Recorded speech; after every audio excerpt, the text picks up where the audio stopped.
Welcome, volunteers. My name is Rudy Espinoza. I'm a resident of Redwood City, and I'm delighted to be your host for today. I'm part of two groups. I serve as the president of the San Mateo County Latinx Democrats, and also as an alternate member of the San Mateo County Central Committee. Before we get started, let's take a moment of silence for our fellow humans in Ukraine that are currently under attack.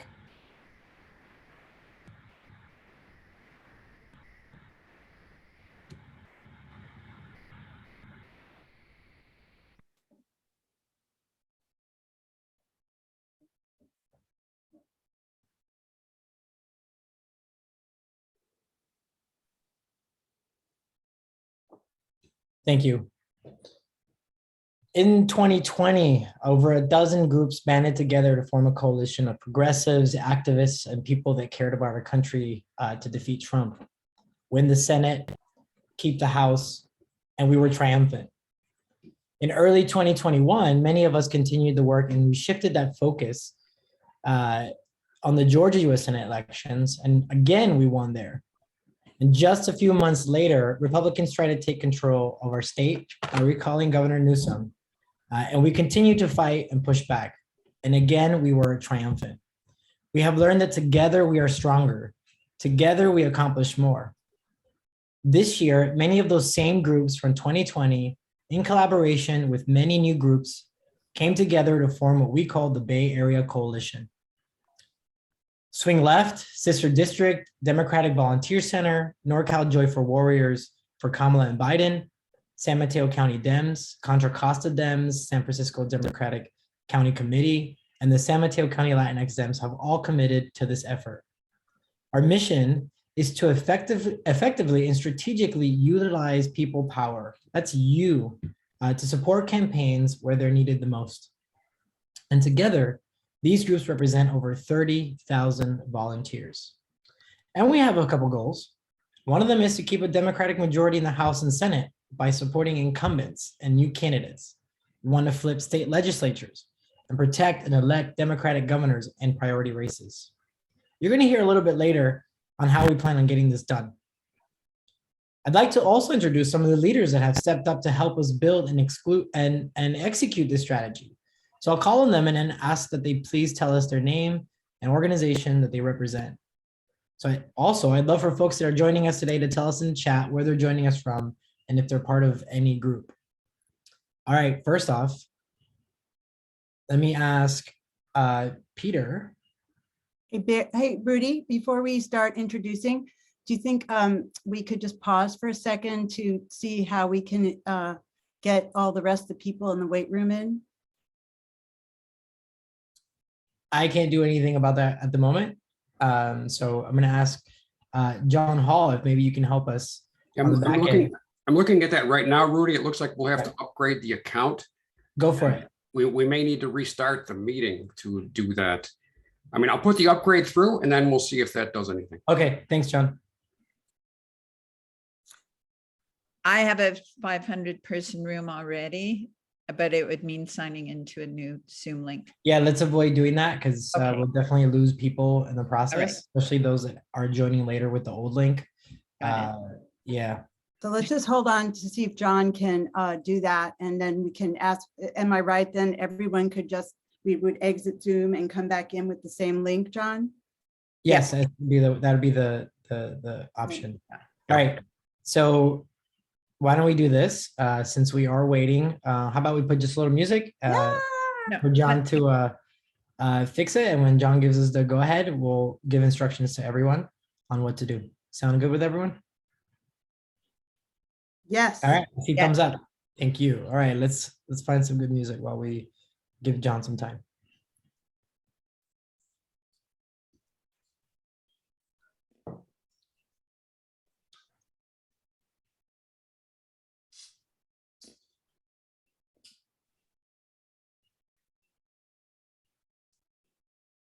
Is this the real life? Is this just fantasy? Caught in a landslide, no escape from reality. Open your eyes, look up to the skies and see. I'm just a fool because I'm easy come, easy go, little high, little low. Any way the wind blows doesn't really matter to me. It looks like people are joining, so All right. Well That's good. Yeah, done. I put the payment through, so that's good. It's indicated it worked, indicates Thanks, it worked. John. We'll pay you Thanks, back, John. All right. Thank you, everyone. We'll continue. So going on with the program, thank you, everyone, for being patient. It isn't a good Zoom meeting unless we have some technical difficulties, and here we are. So I want to start introducing some of the folks that are here today that are stepping up to represent their different groups and taking leadership roles in this coalition. First off, I'll call on them and ask that they please tell us their name and organization that they represent. And again, I want to ask folks that are joining us today, let us know in the chat where you're joining us from and if you're part of any of the groups here today. So first off, I want to call on Peter from the San Francisco Democratic County Committee. Thank you, Rudy. Can you hear me? Yes. Yes, we can hear you. Great. Hi, everybody. I'm Peter Galata, he, him pronouns. I'm the Vice Chair of Partnerships for the San Francisco Democratic Party. We are the newest member of the Bay Area Coalition. We just officially signed on this week. We're thrilled to be joining all of you. Thank you all for being here today and for all of the work that the coalition groups have been doing over the past few years. We are ready to roll up sleeves and join you. I also want to just quickly shout out other folks from the San Francisco Democratic Party who are going to be supporting this effort along with myself, and that's Moises Garcia, our executive director, and as well as Susan Pfeiffer, who many of you know, who's a delegate to the California Democratic Party and a very active member of the San Francisco Democratic Party. And so we're thrilled to be working alongside you. Thank you. Thanks so much, Peter. And we're glad that you could join us. We're very excited about that. April. Hi, my name's April Vargas. I live in beautiful Montera on the coast. I'm an elected member of the San Mateo County Democratic Central Committee, and I'm a member of the San Mateo County Latinx Dems, and I'm vice chair of the COSI Democrats. Welcome, everyone. Thank you, April. Renee. Oh, hi. I am an elected member of the Democratic Party of Contra Costa County. I am also the Bay Area chair of the State Democratic Party Rural Caucus. Happy to be here. Thank you. We have Renee from Swing Left Santa Cruz. Yes, I wanted to reiterate what Rudy said, that our hearts are with the people of Ukraine, and their struggle is our struggle. So our group, Swing Left Santa Cruz, has been about building community and comradeship and getting the work done. And we've done that in so many ways. So I want to thank Santa Cruz and the whole coalition, and we will never give up. Thank you. Thanks, Renee. Karen Mackey.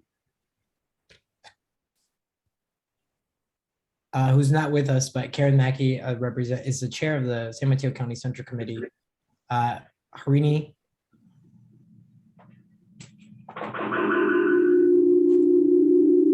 Right. Harini has spoken.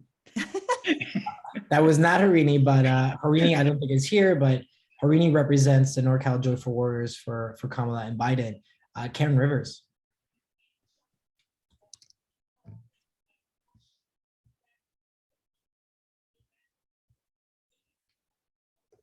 Can you hear me? We can. Okay, good, because I'm having sound issues. Karen Rivers, Democratic Volunteer Center, California. Happy to have you, Karen. Thank you. It's nice to be here. That's the kind of intro we like. Yeah, Barb Miller. I'm with Sister District Swing Left Marin and just got off a 4-hour inspiring summit with Sister District. And I also work with the Center for Common Ground. Thanks to all the coalition leaders for making this happen. Thank you, Barb. I also want to introduce a couple of folks, a handful of folks that have stepped up to form the Leadership Council. So this is a group that has been helping to shape the strategy and also keeping us moving forward with executing our strategy from the Bay Area Coalition. So first off, Judith. Hi, I'm Judith Bolker, and I am on the leadership team with Swing Left Peninsula. I am the San Francisco organizer for Center for Common Ground, and I am proud to be part of this wonderful coalition and the leadership team. Thank you so much, Judith. Susan. Hi, I'm Susan Boley, and I am the leader of Democracy Action Marin and proud to represent all the volunteers here from Marin. Thank you, Susan. Cecilia. Hi, I'm Cecilia, and I am with Contra Costa Democrats and also on the leadership team, and proud to be here. Good to have you, Cecilia. And last but not least, Martha.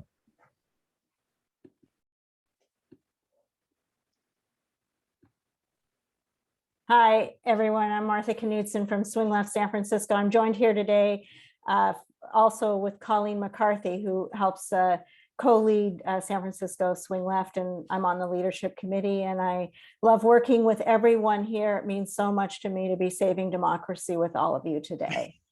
Okay, really good way to put it, Martha. I really appreciate that. Thank you, leads. I also want to share with everyone in this meeting today a couple housekeeping rules. One is if you have any questions, write them in the chat. We have folks that are monitoring the chat, and we'll try to answer your questions as best we can. Also, everyone is muted, and if you're not for some reason, please mute yourself. We want to avoid any disruptions and be respectful to our trainers and our guest speakers today. Again, if you have any comments or questions, please put them in the chat, and we'll be happy to answer them later in the program. So now let's go over the agenda and let's get started. One of the most, I want to say thank you for everyone being here today. We've gone through the welcome, we've gone through the introductions. We have some exciting speakers. One, Stephen Rosenfeld, we'll hear about him next. We'll hear from him next. Then we're going to hear some words from our Senator, U.S. Senator Alex Padilla. We'll go into the Bay Area Coalition's political priorities, and that'll give you an understanding as to why we're doing what we're doing. Then we'll go into what we're doing, which is the phone banks, the trainings, and the actual strategy that we're going to be executing between now and Election Day. And we're going to end today's meeting with a training on how to talk to voters. Might seem a little simple for a lot of you experienced folks, but we do encourage you to stay for this training since it goes a little bit beyond the typical standard training that we have on reaching out to voters. So thank you very much. I'm going to hand it off to Judith, who's going to introduce Stephen. Hello. I am so pleased to introduce you today to Stephen Rosenfeld. He has worked on a number of different political campaigns. He knows Howard Dean from years of covering Vermont politics. He was press secretary for Bernie Sanders' 1990 congressional campaign when Bernie was first elected to the House.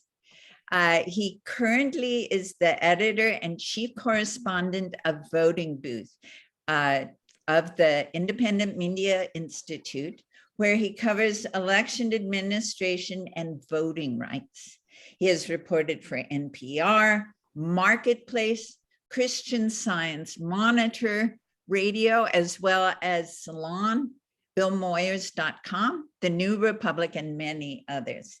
He has also authored several election-related books. The most recent was written with Atlanta NAACP to create an oral history of the grassroots organizing behind 2020's historic victories called The Georgia Way, How to Win Elections. So if you'd like some of his articles or his books, please check chat for some of the links. So Stephen, Thank you for joining us today. I'm delighted. It's an honor to be in front of so many great organizers and activists, really. So I think it's pretty easy right now to feel discouraged about the upcoming election. While federal and state gerrymanders, fortunately, aren't as horrific as the forecast kind of made them sound out to be. But they may still hurt Democrats. And the party of the incumbent president historically loses ground anyhow in the midterm elections. Biden's messaging isn't breaking through, his polling numbers are down, and now we have the Russian invasion of Ukraine.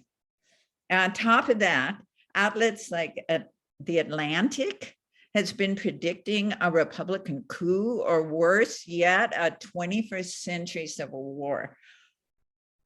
Tell me, are things really that bad?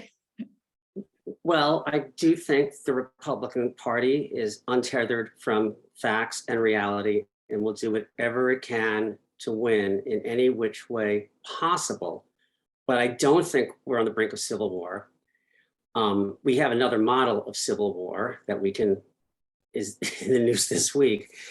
And by the way, there are historic precedents in the States. The late 60s and early 70s there was a tremendous amount of domestic political violence. And there's nothing comparable today. I'll put something in the chat. It's remarkable. There's an old magazine called Scanlons, and they actually documented this, and they had hundreds of incidents of bombings of police stations, military recruiters, banks. People who are old enough might remember this stuff. And there's nothing like that today.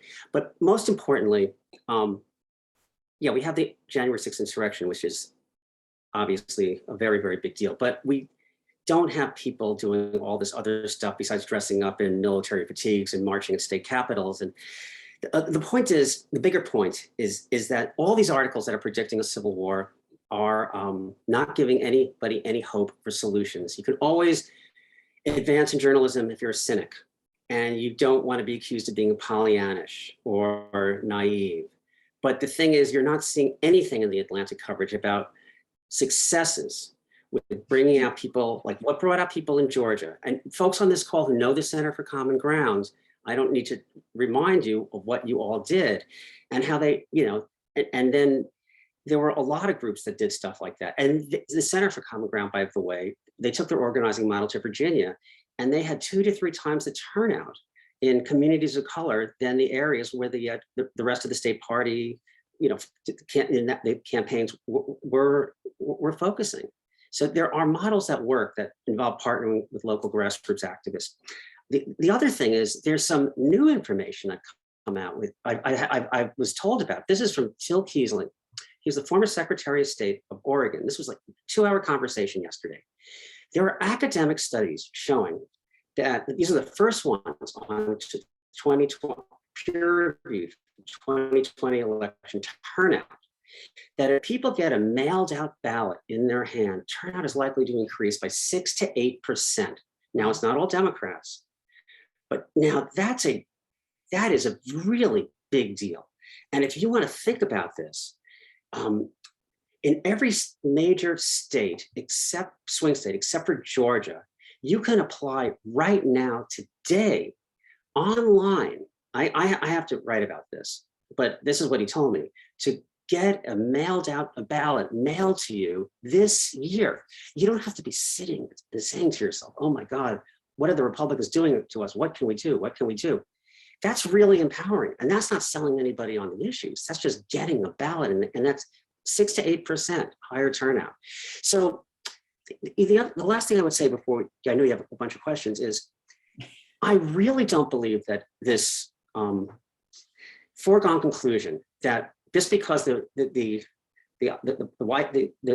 president's party loses in midterms is necessarily, there's always some truth to historical patterns, but in 2020, 55 million people found a different way to vote than they had planned to or had done so in the previous election. So, it's not as if like everything is so locked down and we are so wedded to these foregone conclusions. And we can get into some of this stuff, in more detail. And also, by the way, the same information that you folks rely on to to get out the vote and reach voters can be used and was used in Arizona to debunk the biggest disinformation cliches. And it's available in mid-November. And if people really knew how to use that and get that out, we can push back on these. They're just dumb cliches, you know, made up voters, voter fraud, all this stuff. You can account for all the legal voters because you're doing it anyway when you try to get people to turn out and vote and see did they cast their ballots and all this sort of stuff. So there's a lot that can be done that's proactive, that doesn't really rely on just sitting back and being victims. And that message is so absent from the doom and gloom, you know, coverage in the Atlantic and other places. Thank you for letting me say that. Thank you for saying it. It sounds like there is hope that you don't think that America is on the brink of a civil war. We're not going to turn into an internal Ukraine here. But it sounds like there's a lot of work to do to become a more perfect union, which was promised in our Constitution. We are an organization of grassroots. We are a coalition of grassroots organizations. And do you have some words of wisdom for us just as we head out into the midterms? Well, I can tell you what the people who I trust the most tell me. So I made a round of calls to some of these folks before this today. So it's not just me talking to myself about things I might observe or whatever. So Ray McClendon, he is the political field director for the Atlanta NAACP, and he partnered with the Center for Common Ground. And what did they do? Let's just really think about this, because you had all the organizing in Georgia that was sort of in the Metro Atlanta area that was through Stacey Abrams and a lot of the groups that were associated in her circles, but they really didn't get to the outlying areas.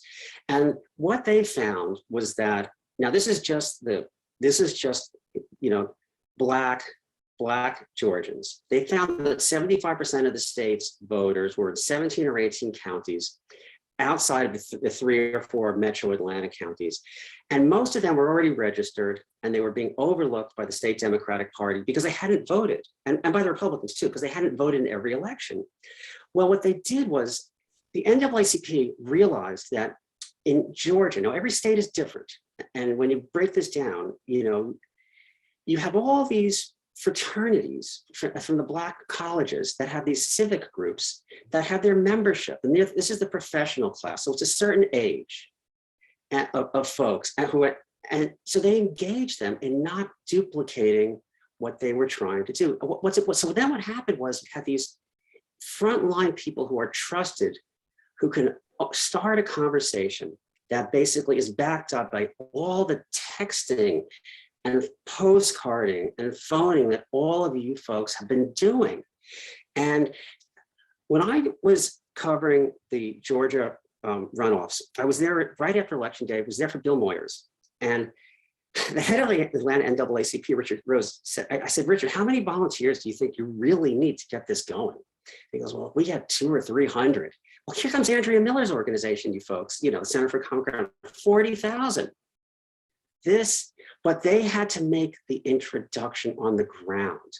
And this is the thing.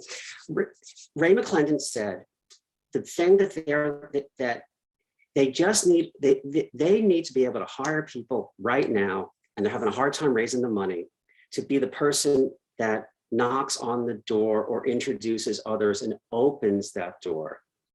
And that's how it is in rural Georgia, not so much Atlanta, which in some ways is closer to the Bay Area in California culturally and everything like that. It really feels like they're very similar.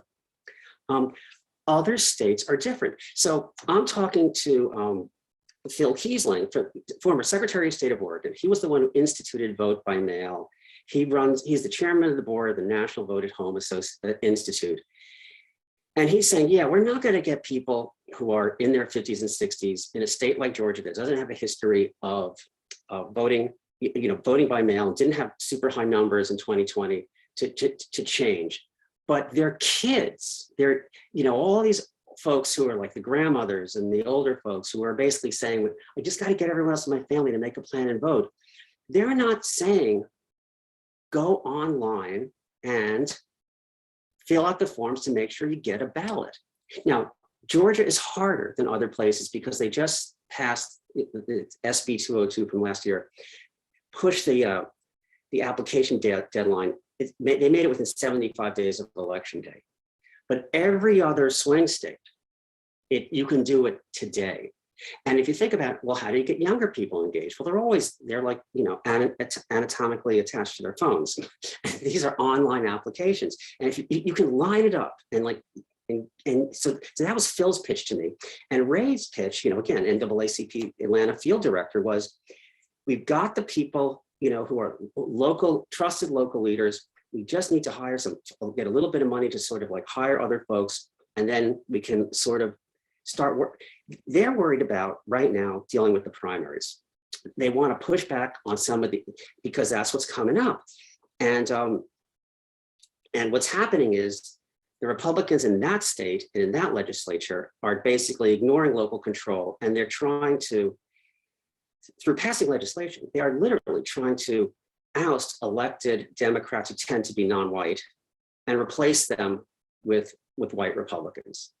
And so I asked Ray, what's your messaging? What are you going to tell people? How are you going to convince them when you're trying to talk to them about real issues and what the pain points and all? And he goes, well, first of all, patriotism matters now. And of course, if you think about what we're seeing, with Ukraine, it matters a whole lot more.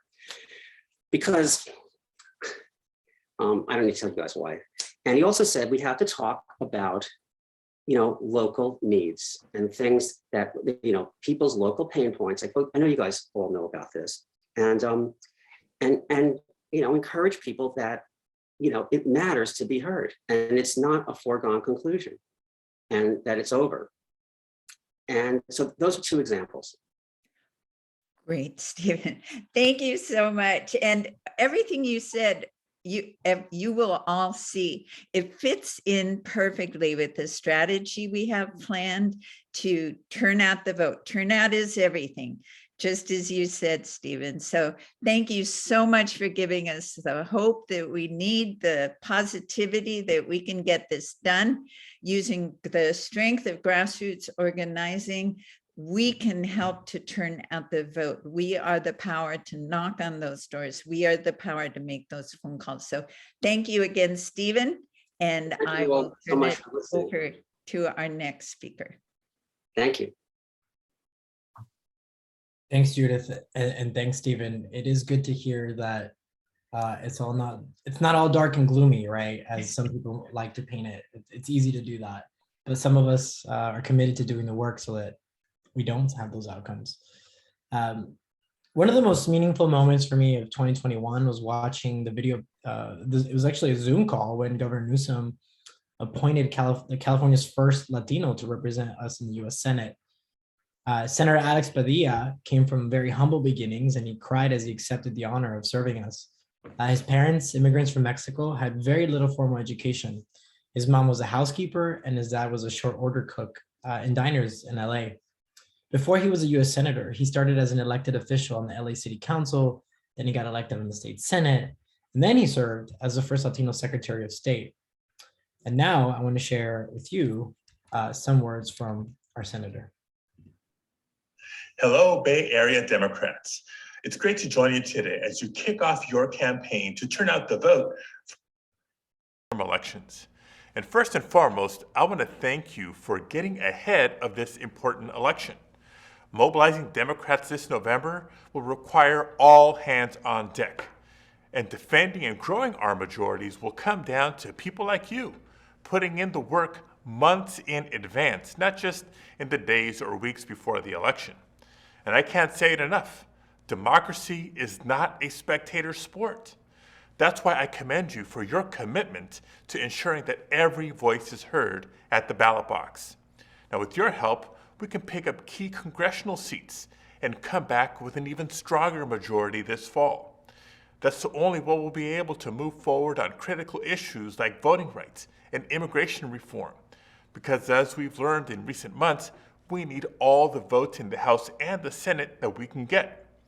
Now, this election, like the last, will be about protecting our democracy. We can't sit idly by and watch Republicans continue to erode trust in our electoral institutions. That's why it's so important that we come together and mobilize to fight for our democracy. As we near the election, I hope that I can also count on your support for my election to a full term in the Senate, because I'm not done fighting for working families, for access to health care, for dreamers and all immigrants, and for our environment. I'm grateful to count on you in that fight.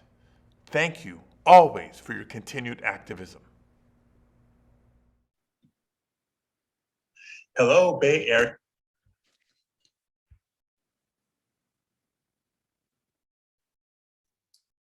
I want to say thank you to our U.S. Senator Alex Padilla. Sadly, he couldn't join us in person, but I was really happy to hear from his team that he did at least want to send us this video message, and we are really grateful for that. Now I want to pass it on to Susan, who's going to talk to us a little bit about the review of our coalition strategy and some of our priorities. Thanks, Rudy. I love that you mentioned Senator Padilla's bio, because every time I hear it, I'm just so inspired. But we're going to try to inspire you today with all the work we're about to do. So I'm Susan Boley. I'm one of the leaders of the Bay Area Coalition, and I'm going to talk today about our priorities and our strategies. Our coalition, all experienced leaders, came together to maximize our impact to accomplish these three critical priorities. Well, first of all, we all know we have to protect our House majority, but we also have to protect and build our Senate majority. And we have to build power in the states by holding and gaining Democratic governors and focusing down the ballot to win state offices and state legislatures. And I know our representatives today from Sister District, who really focus on that, will love hearing about what we're about to do. All these priorities are crucial for Democrats to win elections in 2024 and beyond. So what's at stake? There's so much at stake. Over the past few years, and sadly the past few days, we've faced crises we couldn't ever have imagined. But Putin isn't the only authoritarian leader destroying democracies. In our own country, our American democracy is in peril. We are witnessing the courage of the Ukrainian people, but it's our responsibility to save our democracy from the continuing Trump Republican coup. So in the next slide, you'll see we're 1 Senate seat and 11 House seats away from a Republican Congress, a Trump Republican Congress. This may be our last chance for a decade to hold on to power in our country. So our coalition will focus on holding and gaining Senate seats, in part so those 2 senators who blocked our agenda will not continue to have outsized power. And we'll also focus on gaining House seats in California. So in the next slide, we'll see how important our focus is on gubernatorial elections this year. We have to focus on state power more than ever. These gubernatorial elections are a priority. In fact, 7 governors could determine if the 2024 presidential election is decided by partisan Republican state legislators, not the voters. So what you're looking at right now is a map with beige colored states that show those states with priority governors with the stars, the blue being the Democrats, the red being Republicans. These are priority governorships to hold and win. In 6 of those states where Republicans control the legislatures and they passed draconian voter suppression laws, those legislators could overturn the votes of the majority. So we need to hold on to our Democratic governors.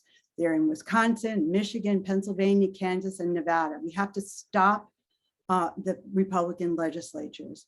We need to add Democratic governors in Arizona and in Georgia, electing Stacey Abrams.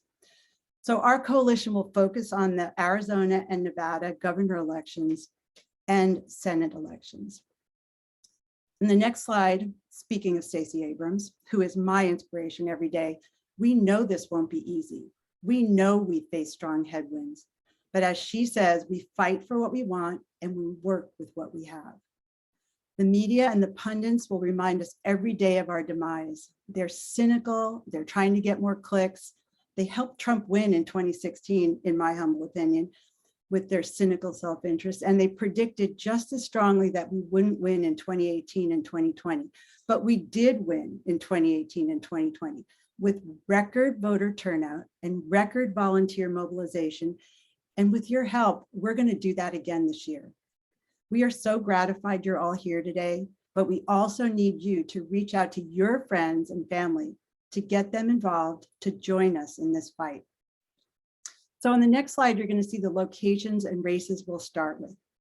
We may adjust these priorities as the year unfolds, but our decisions to focus on these 3 states are predicated upon not only their potential, but also how close they are to the Bay Area and to California. Because when we do that, we can canvass. And we know that canvassing is our most effective tool for voter mobilization. So we're going to focus on 2 swing states with the biggest payload. These are states with elections for senator, governor, secretary of state, state legislatures, and also they're both nearby to the Bay Area. So we're going to be able to canvass and combine that with our other effective tools, phone banking, postcarding, texting. But really importantly, we'll be able to canvass again now in 2022 after having lost that ability through the pandemic for the most part. So in Arizona, we have it all. We have Democratic Senator Mark Kelly to protect, a governorship and a Secretary of State to win. And if we can win just 1 Arizona State Senate seat and 2 Arizona State House seats, we can win the state legislature for a trifecta and turn Arizona blue. In Nevada, where Biden just won by 2 percentage points in 2020, we are protecting Senator Catherine Cortez Masto, who many of us helped elect in 2016, and also the governor, Governor Sisolak. The state legislature in Nevada is a Democratic majority, so we need to hold the governorship to protect their elections.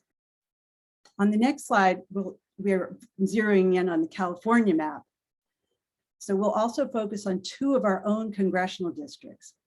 CD13 is a new district that has some of Josh Harder's district. Josh Harder is a congressman from CD10, whose district pretty much disappeared into CD13, and he's now moved to CD9 with the retirement of Jerry McInerney. That is a lean Dem district, CD13, and we're going to focus on that because they need our help. In CD22, Republican David Valadao was the incumbent congressman, and that is projected by most pundits to be a toss-up. They need our help too. So we know we're stronger together with all of you. We don't want to waste any time or duplicate any effort in our fight. Oh, I just want to take a little bit closer look on this map though, because a lot of people probably are thinking, where is CD13 and where is CD22?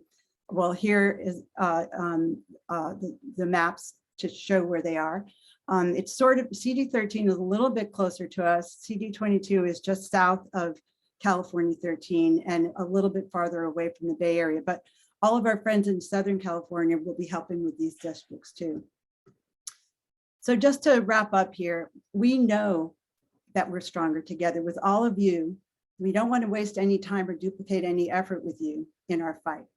We've talked about our priorities and we want to make sure you can all be as productive as possible and that you're armed with the best coaches, the best training, and the most effective tools for this fight. That's why we formed this coalition. So now we're going to talk about our tools and training, and Judith will start us off. All right. Thank you so much, Susan. And thanks for giving that great discussion about our strategy. I saw a lot of people were, what about this state? What about that state? They are all important. I agree with you. And we want to make sure there's success in every state. But there are grassroots organizations all over the United States, and we are concentrating on the areas that are close to us, as Susan said, so we can canvas and we can stay in touch. I am so pleased today to see so many people who want to get engaged and get to work. So I invite you to join our Bay Area Coalition phone banks, which are every Wednesday from 5 to 7 p.m. Pacific time. Right now, we are calling Arizona voters who do not usually vote in primary elections or midterms, and we are asking them to support Mark Kelly.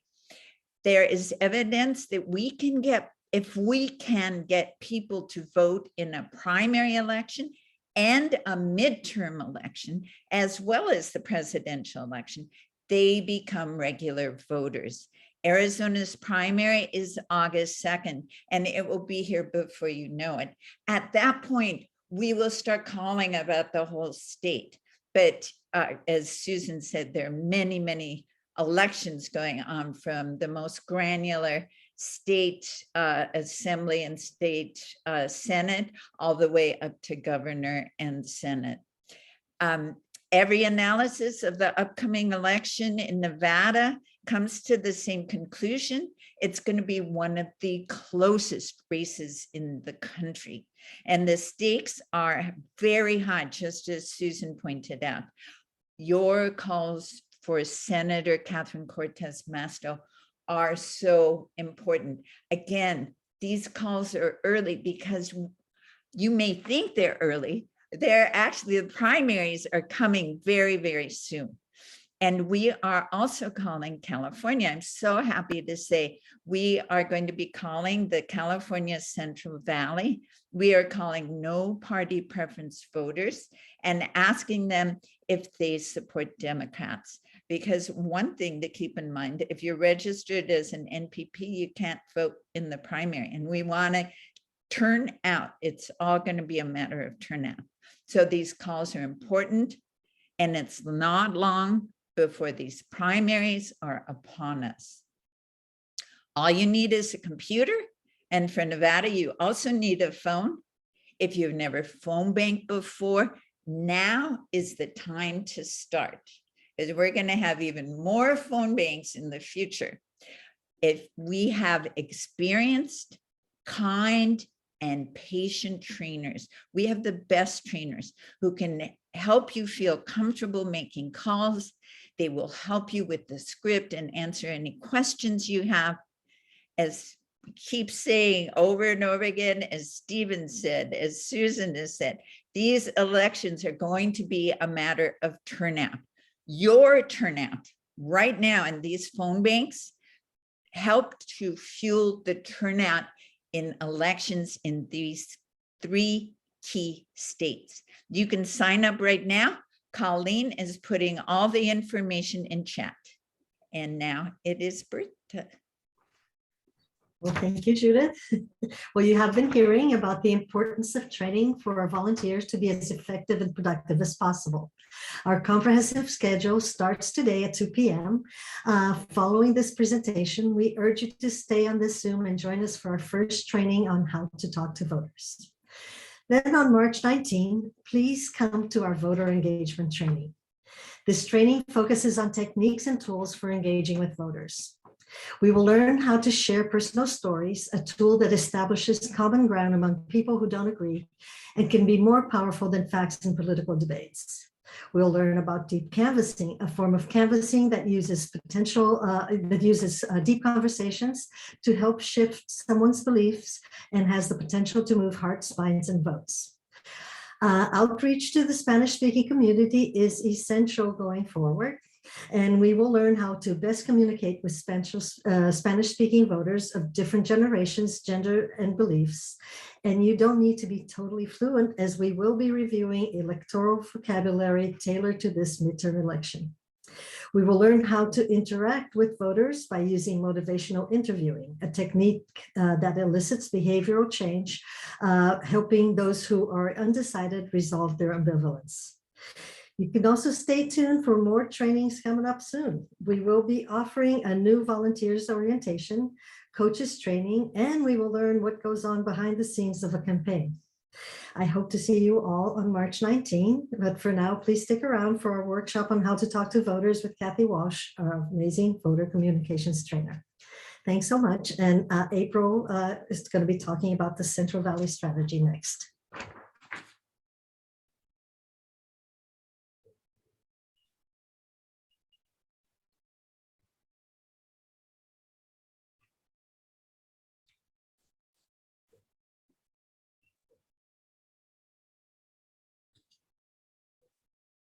Hi, this is April.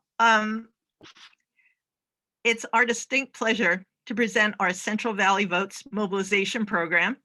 We're integrating voter outreach, education, registration, and get out the effort. We're partnering with the Workers Center, which is a nonprofit based in Tulare and Kern counties and active throughout our target congressional districts 13 and 22. And we're also working with regional county Democratic Central Committees to do, as Richard talked about, helping us make the introduction on the ground and also educate us on local issues that voters really need to hear about and how voting is going to make their lives better. Our organizational plan includes introductory postcards that can be written by volunteers throughout the state that lets potential new voters know that a canvassing team will be in their neighborhood within the next couple weeks. This introduces us, lets people know that there are those who are very interested in talking to them about their lives and about how they can get more involved in civic engagement in their communities. The postcarding will be followed up by phone banks, where again, people in the targeted areas will receive a phone call and letting them know that people will be in their area soon. We follow up with canvassing, at which time we are able to talk to voters who are home or leave literature on houses where nobody's home. If we are able to talk to a voter, we leave information which outlines specific issues in their area that are of interest and how they can get involved. And if they're not home, we leave door hangers with information about how they can get more involved. The key to this strategy is that it's ongoing and one activity flows into the other. And this will continue, including GOTV, all the way through November. We would really like to work with you. We can all do this together, and we encourage you to sign up on the link in the chat. If you can click up on the link on the chat, and we really look forward to working with you. Our launch is set for April 2nd, so we really do want to hear from you. We want to get to know you, and we want you. So please do sign up, and we'll be in touch. Thank you. Thanks, April. I just want to mention that Colleen has just shared in the chat the form you can use to sign up. For those of you that have questions about how you receive the postcards, how would people get down there? How will you join phone banks to call potential folks to register to vote? You'll be receiving those instructions after you sign up. So you can please click on the link that Colleen has shared on the Central Valley strategy. So thank you so much, April. Now we're pretty much on schedule. We are going to be starting our training at 2 o'clock. And that gives us a few minutes to take a break, drink some water, head to the bathroom, or ask some questions and put them in the chat. So for those of you that have any questions, please go, or comments, please go ahead, place those in the chat. And we're going to take a few minutes, and we will start promptly at 2 p.m. Pacific, 5 p.m. Eastern for our training. Thank you.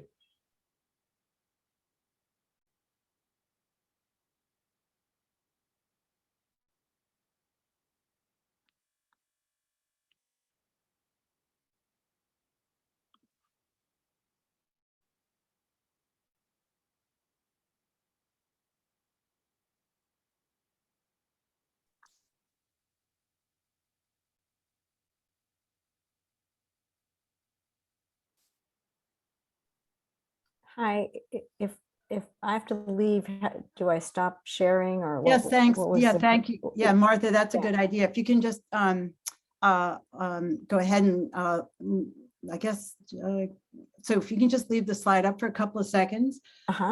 I'll start. Kathy Walsh has the slide deck, and I think I want to make sure she's co-hosted so she can start sharing her slide deck. So can, So do you want me to stop sharing and you'll bring it? yeah, back? can you just make Kathy Walsh co-host, please? I just want to make sure she's co-hosted. Okay. I don't see her in the co-host list, and I think that would be, I think I'll find her in co-host. She's not co-host. Hi, Kathy.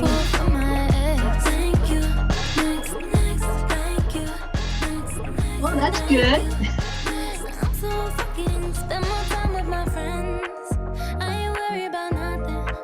Plus I met someone else. We having better discussions. I know they say I'm a one too fast, but this one gon' last. Cause her name is Aubrey, and I'm so good with that. She taught me patience. She handles pain. That shit's amazing. I've loved and I lost, but that's not what I see. 'Cause look what I found. No need for searching. Give all that I say. Thank you, next. Thank you, next.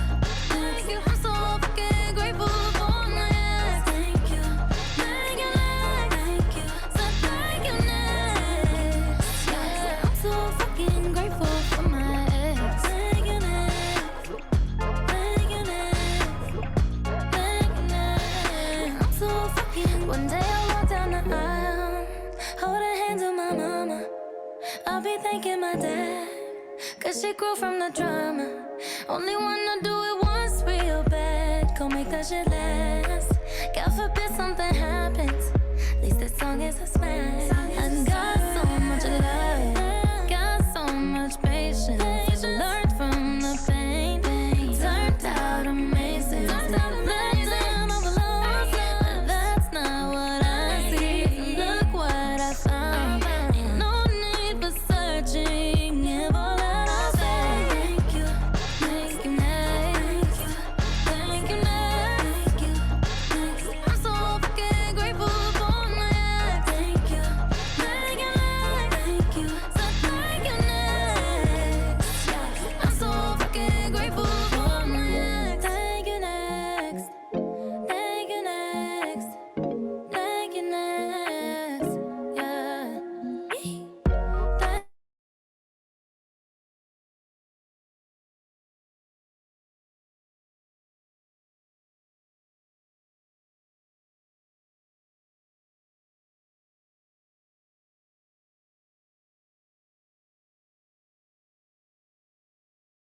So we're just about to get started with our amazing Communicating with Voters training with Kathy Walsh.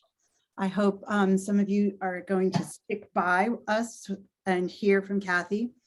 We're just going to start up in a couple of seconds. We want to make sure everybody has time to get some water and take a little break, walk around, get some air, and then we're going to start right back up. I know, Carol, you said you are having trouble with the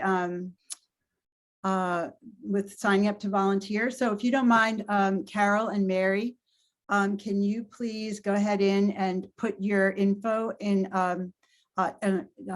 send it to me directly in chat, and I'll make sure it gets input on the forum. So just to me personally in chat, so you're not sharing it with everybody. That would be great. So if you can just go ahead, if you're having any trouble with the forum, just go ahead in, like Mary and Carol, I'm telling, oh, okay, perfect. I got Carol's info and I'll make sure that gets input on the forum. And also Mary, I got you both. I don't know if anyone else is having trouble with that problem, but I don't know if Cecilia can take a look at that and see what they're saying. You can only... Susan, just have folks fill it out and just say yes to the canvassing. It's not a big deal. Cool. Okay. Yeah. So that way everyone can just fill out the form. They're saying they can't add their phone numbers though. Anyway, Cecilia's going to take a look at that, but I want to make sure that everybody knows that this training we're about to do is not only a fantastic tool to use with voters, but it is really important for our everyday lives. It really teaches us, it taught me a lot about how to communicate with my husband, to be honest. And that was quite an accomplishment. So Kathy is very much one of our most popular trainers in Marin. She's done multiple trainings with us over the last 5 years, and all of us refer back to her training when we're talking to voters. So that said, I think in a couple of seconds, we're going to start up. And Kathy is going to work her own slides because she's that kind of gal. and there she is, Kathy. Hey, how are you doing? Good. How are you doing, Susan? Well, I know you feel you're a little sad that you have to take the place of that handsome Rudy, but we'll just let him take a rest right now with his daughter, because I think she's probably, she could be napping, but she's definitely helps entertain us through all of our many preparation phone calls and Zooms. So, okay, so I have great stuff coming to me in chat. I'll make sure all that info gets put through to the people heading up our Central Valley effort. And I just want to thank all of our participants who stayed on, and we're going to get going right now. I'd like to introduce Kathy Walsh, our communications trainer. And as I mentioned, Kathy is not just a communications expert, but she's also a behavioral nurse. And Kathy, you want to talk a little bit more about your background? Sure. I spent about 43 years in behavioral health care as a nurse. And that is sort of an all-inclusive term, meaning psychiatric treatment, psychiatric and substance abuse care. And through the course of those 43 years, I developed a couple specialties. One was in communications, and specifically communicating with medical nurses, teaching medical nurses how to communicate with their patients in different ways, especially in identifying potentially behavioral health issues. So for instance, I developed a clinical program where medical nurses were calling people with diagnosis of diabetes and asking them if they're depressed or suicidal. Now, if you can call somebody with diabetes and ask them if they're suicidal, I imagine I could call a Democratic voter and ask them if they're going to vote. And in fact, communicating with people is communicating with people. It doesn't really matter who you're speaking with or who you're engaging or what your program is. If you communicate well, listen well, and understand what you're trying to accomplish, you can be successful. So I turned some of those clinical practices into some little programs and some tips for people who are working with voters on the phone and or in person if you're knocking on doors. So we've developed this little program. It is a Reader's Digest version of the program. This started off as a 4-hour workshop. So we have an hour, maybe an hour and 15 minutes to get through all the content. What it'll serve to do, however, is simply be an introduction to some of these concepts, and we can always do additional trainings down the line and do some practices and more engagement and engage you in conversations about it. So with that, let me proceed. I also want to thank you all. It's a Saturday afternoon and you've been on the phone for a while. I usually have a Zoom. My Zoom limit is about an hour. So I applaud you and I thank you for the work that you do, because I have a little less anxiety when I'm finding out who's on the phone with people. I thought at the end of 2016, I was going to move to New Zealand. Then at the end of 2020, I thought maybe my anxiety disorder will be reduced. And now here we are in 2022 and I'm anxious again. So I'm very happy to be with you. Let's talk about communicating.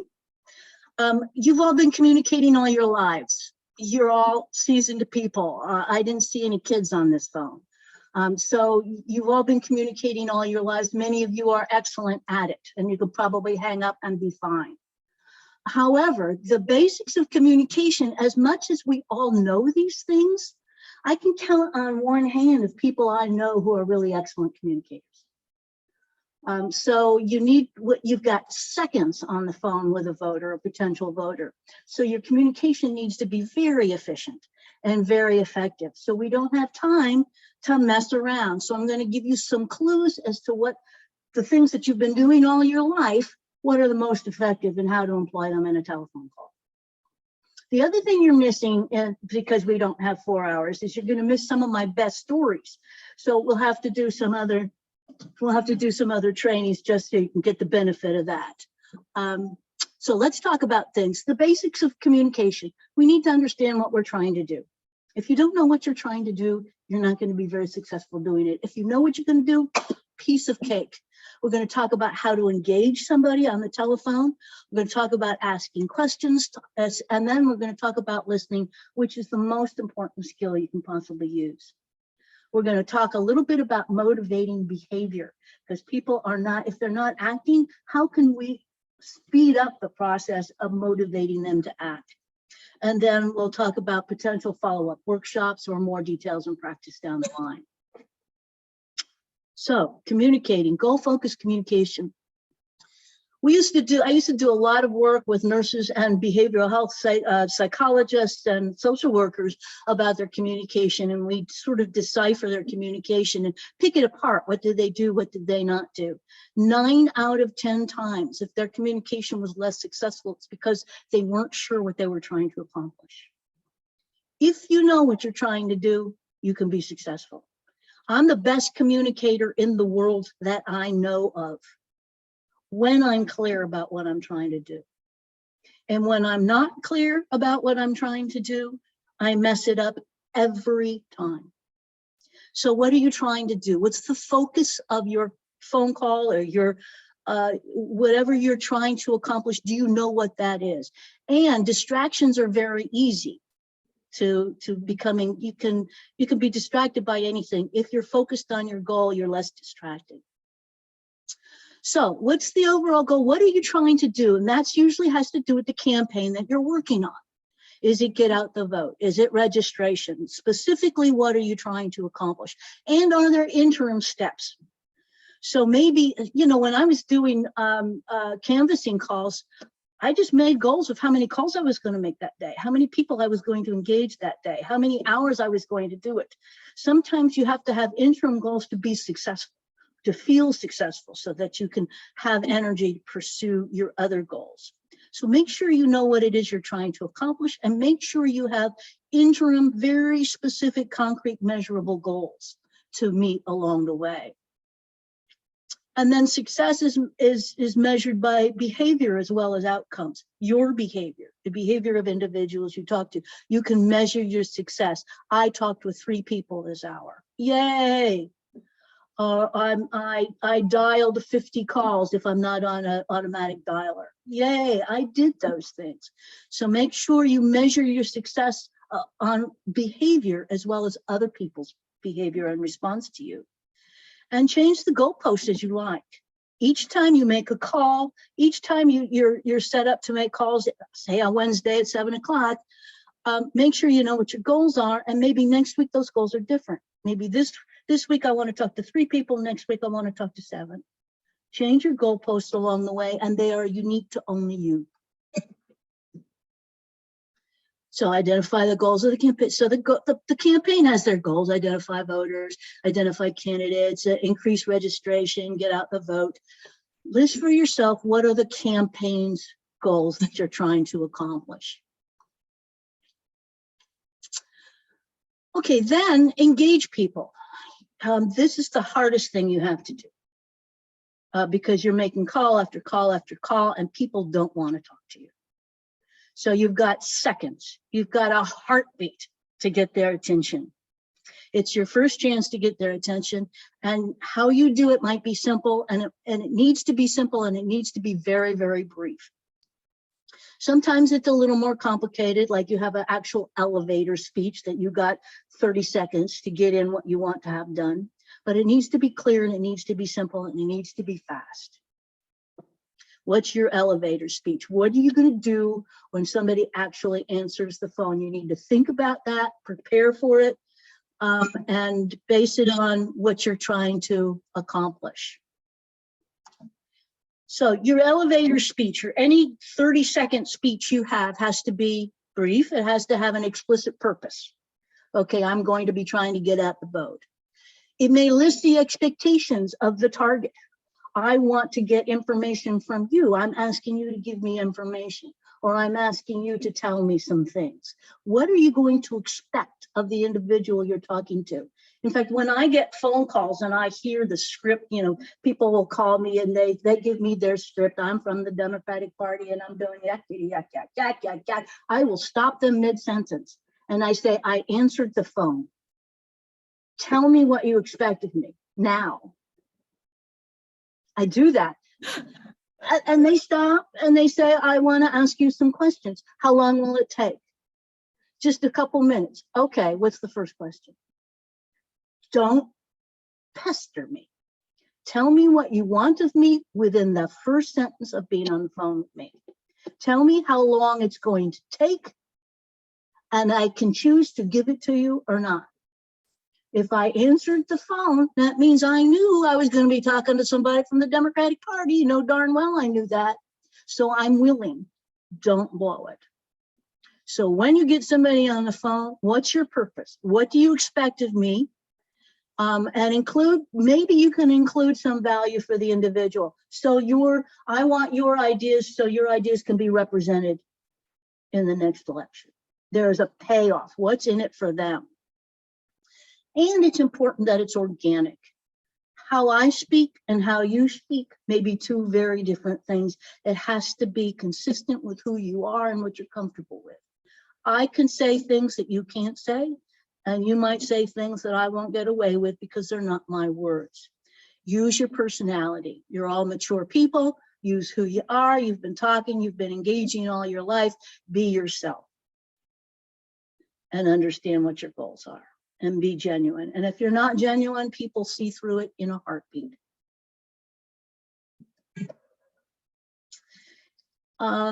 Scripts. Whatever campaign you're on, they'll give you a script. I don't know who the hell writes these scripts. I appreciate them. I respect them. They're important. The campaign has things they need you to do, and I respect that. And they're giving you some of the goals that you need to incorporate into your process. That's fine and dandy. That's really, really good. I respect it. I take it seriously, and I use their goals and their script to help me define what my priorities are and what my goals are. But they're horrible as a rule. And you need to customize it. They're not your words. They're some marketing director in some campaign.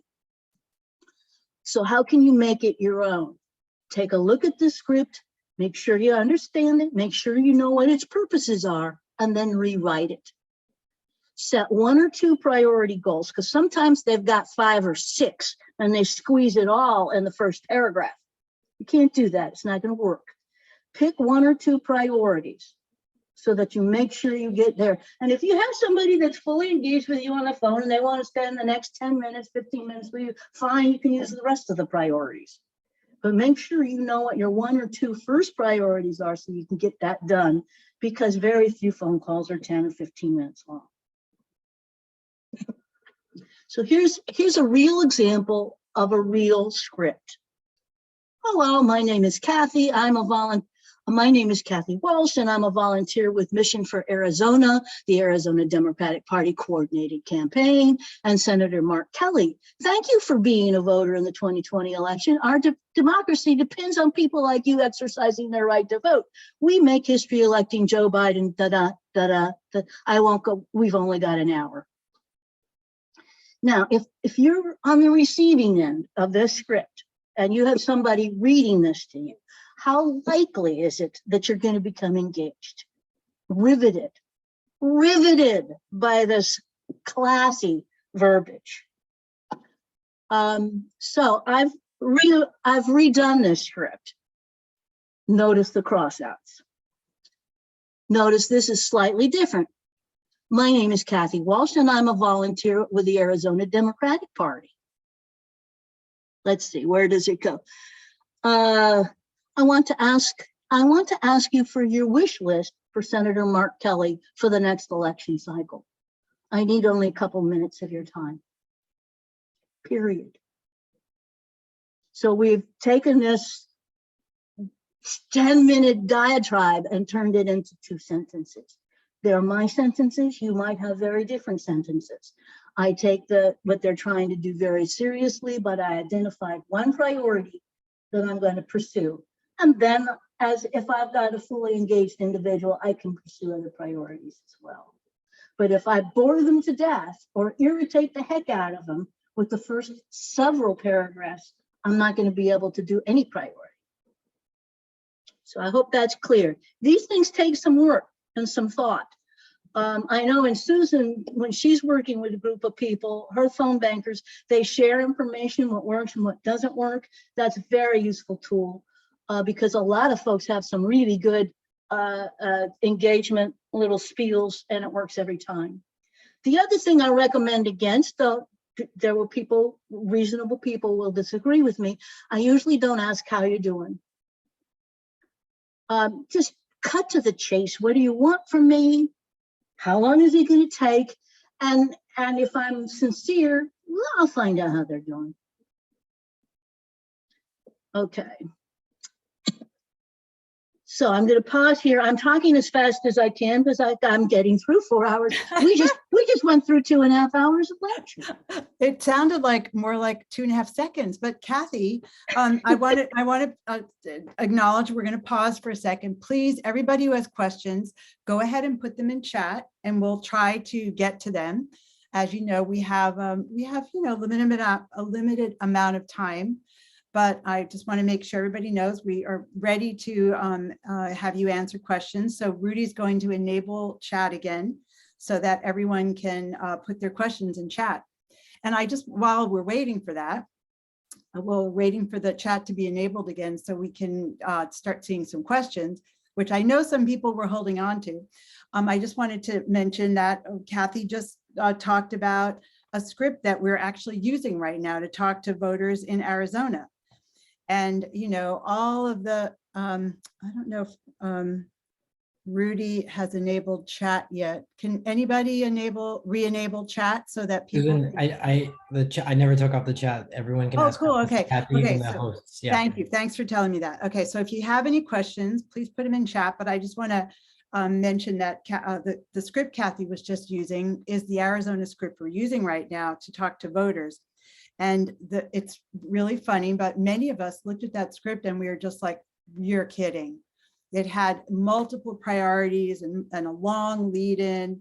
And we all know that the script is a really important document that we should refer to during our phone banks and talking to voters. We have to answer.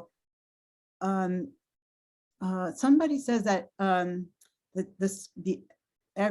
the questions everyone can see are still disabled in chat, Rudy. I'm seeing some. Okay, cool. I wonder why I can't see. Okay. So anyway, bottom line is, Kathy, because you're the co-host, Kathy. So I guess maybe that might be, I'm not sure why I'm not seeing them because I was going to help you moderate. But that said, we are going to make this PowerPoint available to all the attendees. We're going to make sure that we have a copy to send you. But that said, I just want to go for a little bit further on the script. So we all have to answer the questions that are the drop-down questions on scripts. And when you're knocking on a door or you're talking to somebody on the phone, the script is a wonderful framework for us to refer to. But we absolutely have to be ourselves. We absolutely have to customize it. So bottom line is, we really want to make sure that we are our authentic selves when we're talking to voters, and that's what Kathy's really referring to. And you can tell she's her authentic self, and she doesn't mince any words about that. No, I don't. And she's also X-rated, so you know, Rudy, make sure Avery's not tuned in, but She's upstairs.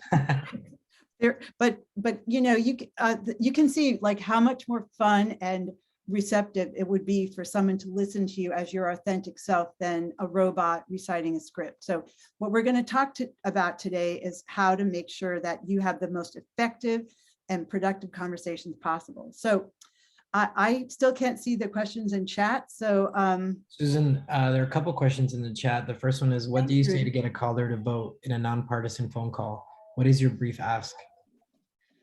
Okay, I really usually don't ask them to vote. So we're going to, in fact, can we hang on to that? Because we're going to be talking about motivating people to act. And how to ask questions. So we'll be getting to that. So I'm going to hang on to that and table that question, but make sure, keep me honest, guys, and make sure I do address it. Well, I got a question from Stephen Levinson. And first of all, yes, we are going to, this PowerPoint, I refer to it all the time. Kathy has something coming up that you're really going to want to print out before your phone calls. But yes, we will make that, available. But I'm getting some direct message questions. One of them is, are there legal concerns about how you introduce yourself in a phone call?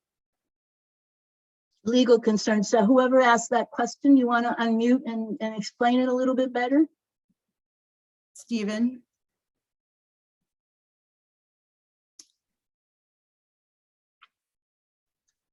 So, okay, so we're going to wait for Stephen to unmute, if he can, he says he can't unmute, so Am I keep going. unmuted? Oh, there you are. You're unmuted. Go ahead, Stephen. I mean, if we're representing some specific organization, do we have to say that? Like in that script that you edited, there were a whole bunch of introductions and you cut it down to Arizona Democrats. As a Berkeley, whatever citizen, can I say I'm an Arizona Democrat? Are there legal issues about what they have to know about who I am? Well, you're calling on behalf of the Arizona Democrats. You're not saying you're an Arizona Democrat. Okay. So it does have to be an honest truth. And just to list all of those organizations is just a losing proposition. Yes, If you absolutely. represent yourself for one, I'm fine with that, and I don't think there's any legal problems. If you said you were an Arizona Democrat, that would be a false statement, and I wouldn't encourage that.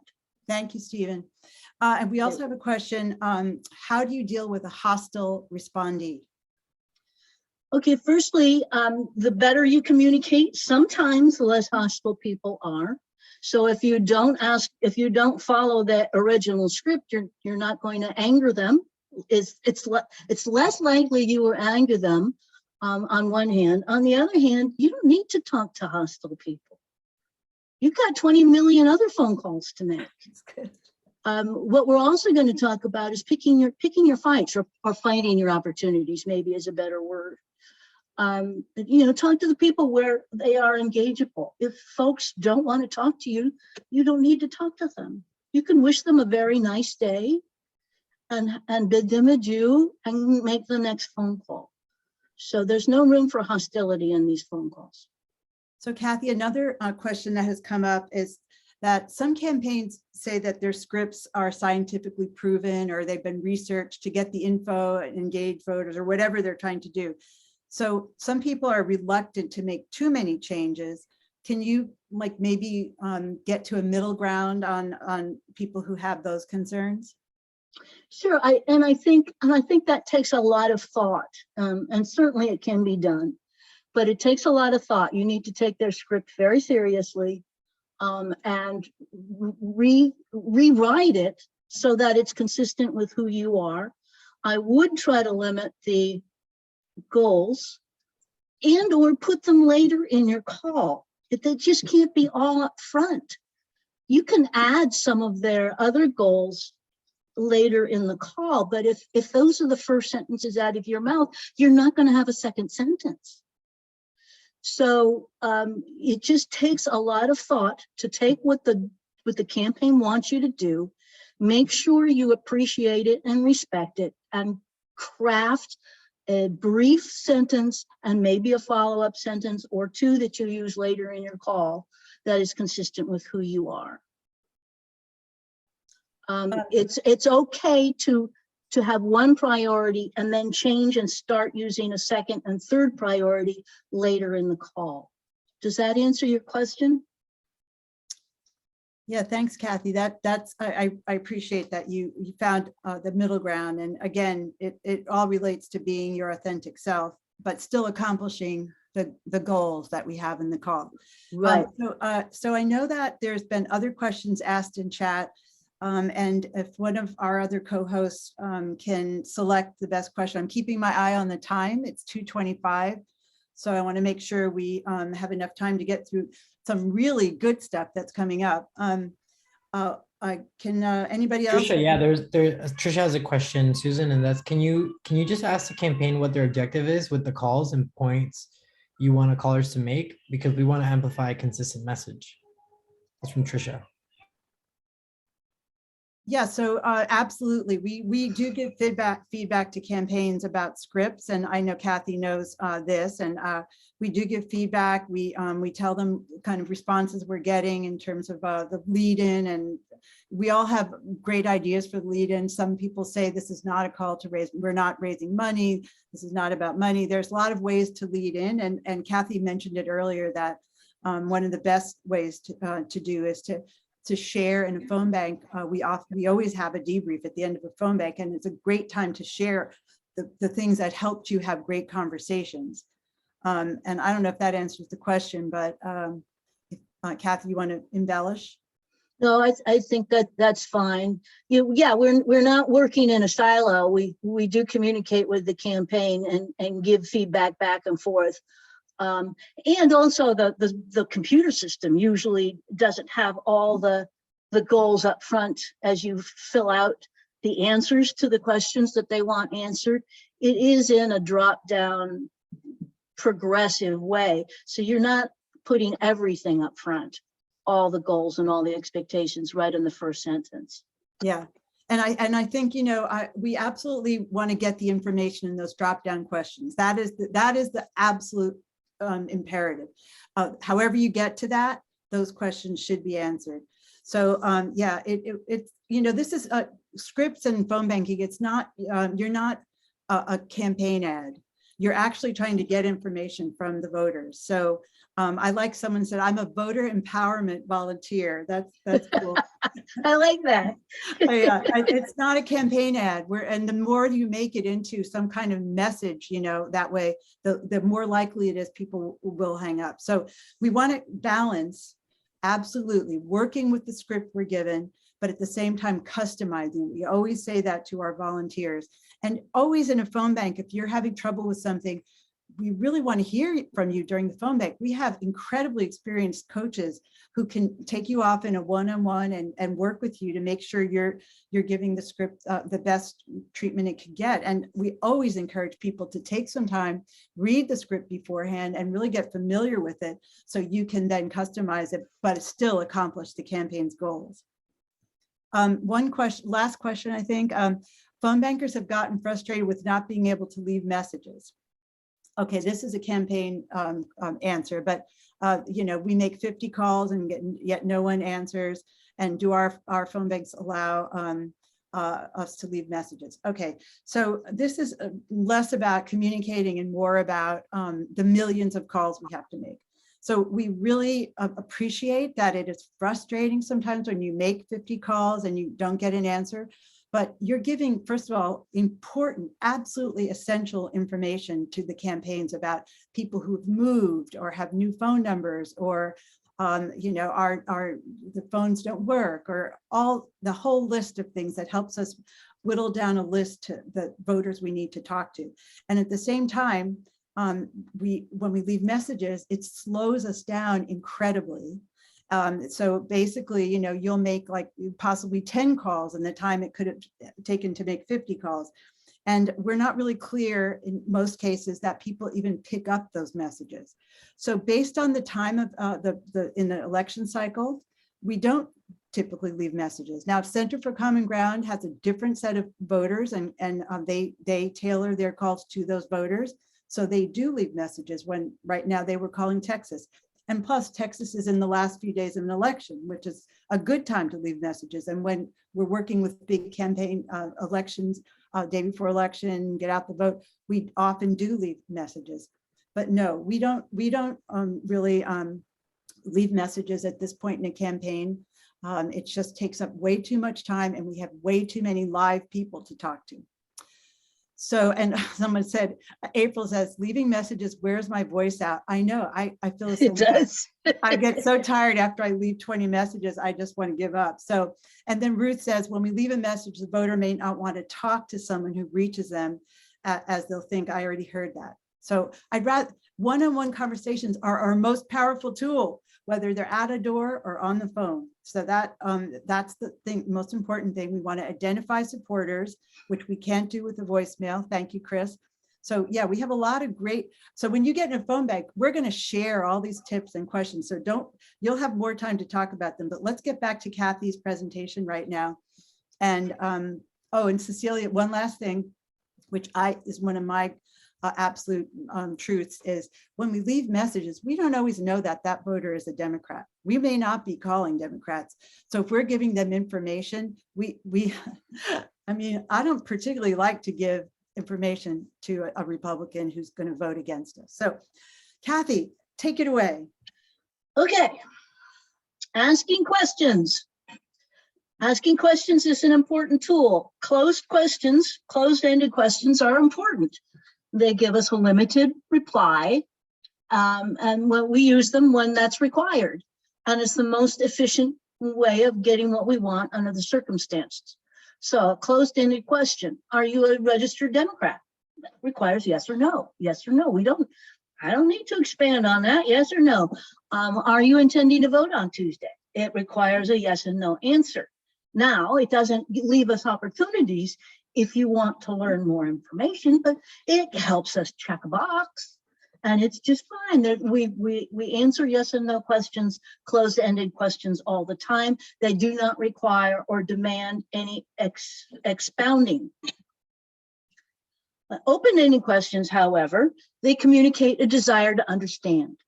I want to understand you. It communicates respect for the individual. I care about what's on your mind, and it nets richer information. So an open-ended question, if you're really curious about someone, you say, I'm curious about your background. The closed-ended question would be, are you from San Francisco? So if I'm really curious about somebody and I want them to expound on their ideas or who they are or whatever, I want to ask them an open-ended question. And this seems pretty obvious. There's no big to do. This is not rocket science, but it's amazing how many closed-ended questions we ask of people. And if we really want to understand somebody's motivation, we're not going to get it with a closed-ended question. So here are some open-ended questions. Where did you grow up? Or is this, my question to you, is this an open or closed question? Where did you grow up? That's an open-ended question. Where did you grow up? A closed-ended question would have been, did you grow up in Oakland? Well, no, I didn't. So we still don't know anything, do we? Don't know where you grew up. An open-ended question is posed differently. Would you care to answer a few questions? The answer is either yes or no. How about instead of saying, would you care to answer a few questions, giving somebody a yes or no question gives them a very easy out. No, I don't want to answer any questions. Good day. How about, I'm interested in your thoughts about the issues for the next election. That's no questions been even asked. It just tells you I'm interested in discussing something with you. It's not an easy out. They have to now assert themselves to tell me to go away. However, if I give them a yes or no question, I've made it easy for them. I hope that makes sense. Aren't you interested in climate change? Is that an open question or a closed question? It's a pretty closed question. Aren't you interested? And not only does it suggest you're not, I don't care what your real opinion is, I have judgments about it. I always like it. If you're curious about whether your questions are judgmental, just put a comma at the end of the last word and put you idiot. And that's kind of what you feel you're saying. Aren't you interested in climate change, you idiot? So sometimes closed-ended questions can also disclose our prejudices and our biases, and that's not why we're calling. Help me understand your concerns. Now that's an open-ended question that really gets at some information that the other individual can tell you, and has nothing to do with my biases. Are you going to register to vote? Of course, that's a closed-ended question, and sometimes we want to ask that closed-ended question. Is this an open-ended question? No, it's a closed-ended question. So think about it and start thinking about how you ask questions in your general life. And when you're counseling a 17-year-old, or when you've got a daughter who's talking to you about the problems in their life, or whether they should have a baby or not, or anything else, try thinking about asking them open-ended questions, and you will find that they open up to you much more readily and with much more detail, and you understand them on what the concern is much more. So this is a technique you can try at home. And I would recommend you do it more and more and more, and listen to yourself asking people questions. So, notes about listening. We have 2 ears and 1 mouth for a very good reason. We need to use our ears twice as much as we use our mouths. So listening, when people, when you really listen to people, they will almost always give you a handle, the thing that will keep them fully engaged. If you're really listening to them, conversations just don't fall away. People tell me everything, because as long as I don't interrupt them, and as long as I listen with patience and presence, and I nod and I'm there and I hear them, they will keep going. And that's what we want. We want to understand these voters and what's getting in their way of voting or not getting in their way of voting. We don't want to interrupt them with our attitudes or our opinions or our experience. We want to listen to them. So we listen with presence. We're fully there. We listen with patience. We listen with our heart and our eyes and our ears. We listen with acceptance. And now we are activists. The last thing we are good at is patience. We act. We have opinions. We have passionate, strong opinions. I'm asking you to sit on those. There is no place in these phone calls for your judgments and your opinions. It's about the callee. It's not about you. And that is really, really hard. We want to listen with curiosity. We want to listen with delight. And we do not want to interrupt. And that is really, really, really hard, because we almost always have a better idea, or we almost always have a better story to tell, or we almost always have an example that's way better than yours. So we need to sit on that urge, because that's a human and real urge. And because we are passionate about what we are doing, it's very difficult for us. Use encouragers, especially when you're doing telephone work. I see. Okay, really? Oh no, go on, tell me more. And use reflective listening if you really want to explore and clarify. So when somebody says, I'm not registered to vote, I'm interested in that. Would you please, could you elaborate what that's about? I'm curious. I'm interested. That's very interesting. Listen to what the individual's saying. That must be very difficult when somebody says, I can't, I'm in a wheelchair, I can't get out to vote. I've just got so much stress on me now. I just can't do anything more. Don't ask me to do anything more. And your response is, well, we can give you a ride. How about your response being, that has got to be so horrible and frustrating for you. You don't have the freedom to do what you really want to do. Or whatever it is you're hearing, give voice to that. If you are wrong, they'll correct you, but they correct you with the notion that you're trying to understand. They don't, usually when people correct a reflective statement, then they actually clarify what it is they're actually experiencing, and you learn more. And they experience your effort in trying to understand them. Hey, Kathy, this is Susan. I just want to mention something here. this is a thing that's really happening right now with voters we talk to who really want to talk about prices and inflation and what their lives are like right now with what they have to give up. So this is such an important moment, this reflective listening at this moment in our campaign when we're trying to find out what issues are important to them. And also because this is going to come up a lot. There's a lot of people really in pain right now about prices and inflation. Right. And this does require patience. There will always be the person that you can't get off the phone, but that's an exception, not the rule. Our bigger problem is not listening, not hearing, not being there for them. So we're not their therapist. We don't need to solve their problems, but just a little, I know how hard that must be. Of course, and that sounds like that's a big priority for you. So it gives us rich information when we are willing to listen to them and listen reflectively to what they're really saying to us. And it requires us to be empathic. And because we are impassioned, opinionated people, we need to leave those passions and opinions and see if we can't understand our callers' passion and opinions and give them priority over our own. Listening reflectively, ways to open a reflective statement are so you feel that. So you feel that the pressure of pricing is getting you're just at your wit's end about it.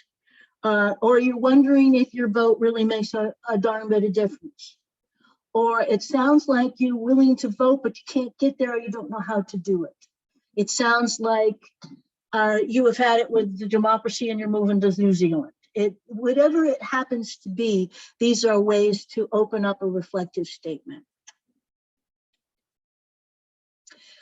If you really want to learn excellent interviewing and listening skills, my recommendation to you is to listen to Kelly Corrigan. I don't know if any of you are familiar with her. She has got a podcast on Apple Podcasts, Kelly Corrigan Wonders. And she's got a TV on PBS, Tell Me More. And she is the best interviewer I have ever heard in my life.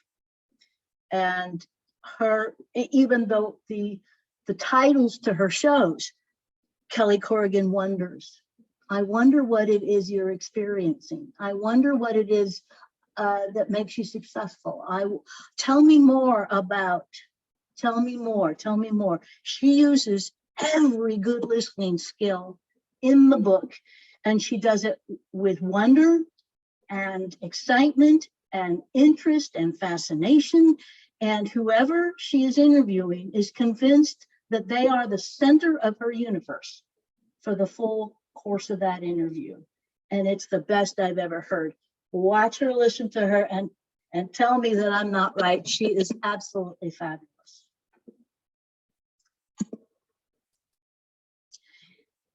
Okay, here are the challenges that you experience. These are what people say. I don't vote. My vote doesn't count, especially if you're going to be talking to people who aren't registered to vote. These are not your voters. Okay, so you're trying to make a difference here. My vote doesn't count. The process is rigged. The whole darn system is rigged. I don't have enough information. I don't know who to vote for. I have no information. So these are some of the challenges that you're going to be facing. And we've got some little tricks of the trade that will help you with those. And here's a typical call. This is how things tend to go. Will you register to vote? Well, of course, that's a yes or no question. It gives them an easy out. No, I'm not going to register to vote. Conversation over. It provides us very limited information. We don't understand much. So we follow up. Well, why not? Why aren't you going to vote? Comma, you idiot. It's challenging and it stimulates a defensive response. I don't vote because I think it's all rigged. And let me tell you another thing. And they're on a roll because now they're going to tell you they're defending their posture. Do you know where or how to register? Now we're going to start a game of 20 questions because we didn't ask open-ended questions. We really don't understand what the limitations to their registration is. If we understood that, we could speak to them. But so far, we haven't asked an open-ended question, so now we're going to play 20 questions. I'd like to urge you to register because I've known you for exactly 30 seconds, and of course you're going to listen to me. Why wouldn't you listen to me? I'm smarter than you are. Register to vote. And their response is, don't tell me what to do. Whether they tell you that or not, you've just told a perfect stranger what to do and how to conduct their life.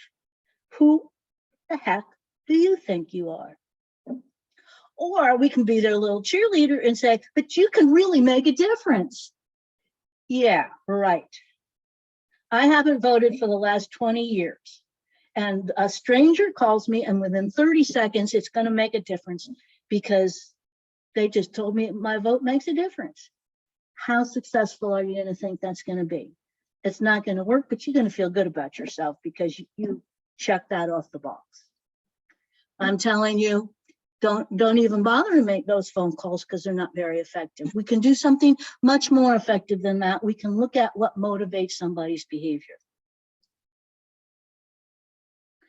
I did some phone calls and I tried my own techniques. Well, I'll get to that later. Right now, I'm not telling stories, right? We don't have time for stories.